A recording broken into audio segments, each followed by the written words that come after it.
Take a look at these pictures. Many of them may be black and white, but they bring back vivid memories from some of St. Louis City's grandly designed historic schools. They brought communities together and furthered them. But so many of these buildings sit empty tonight. A drain on neighborhoods, a drain on tax dollars, some falling apart, some not, just waiting for a new owner. But reviving the past and rehabbing for a new life won't be cheap. Only News 4 is learning there is a new plan to tap unused COVID relief funds to fix the schools and regrow neighborhoods. Alexis Sotos is in Tower Grove for us tonight. Alexis?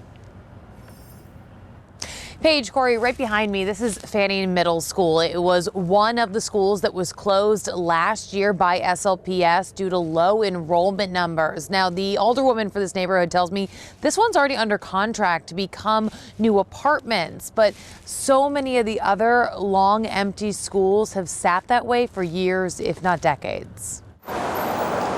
Built in 1882, GARCIA School has a new life as apartments. We toured a couple of different schools, and that's the one that we thought was best positioned for kind of what we wanted to do. BERTO GARCIA has redone many vacant buildings around St. Louis. It brings a unique and expensive set of challenges.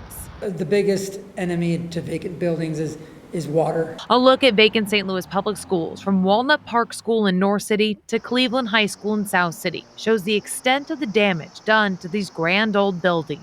I live right down the street.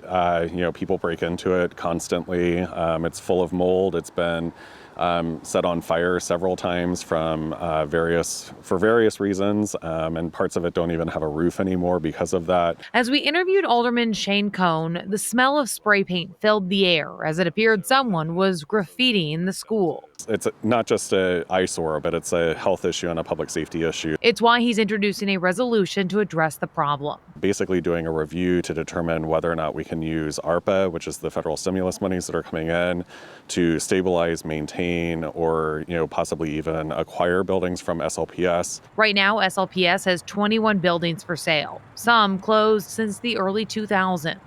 COHN is hopeful a fresh approach could save some of these buildings and help rebuild the neighborhood.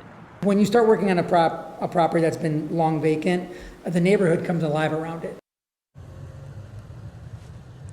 Fanning Middle School here is listed for $1.6 million. Cleveland High School, just over $2 million. But that's not even counting the cost of what it'll take to renovate these buildings. And one of the things that they hope this resolution will do is allow them to get feasibility studies and help market these properties to developers so that they can get turned into something useful. Reporting live, Alexis Sotos, News 4. Alexis, thank you. We look forward to seeing what happens to those buildings.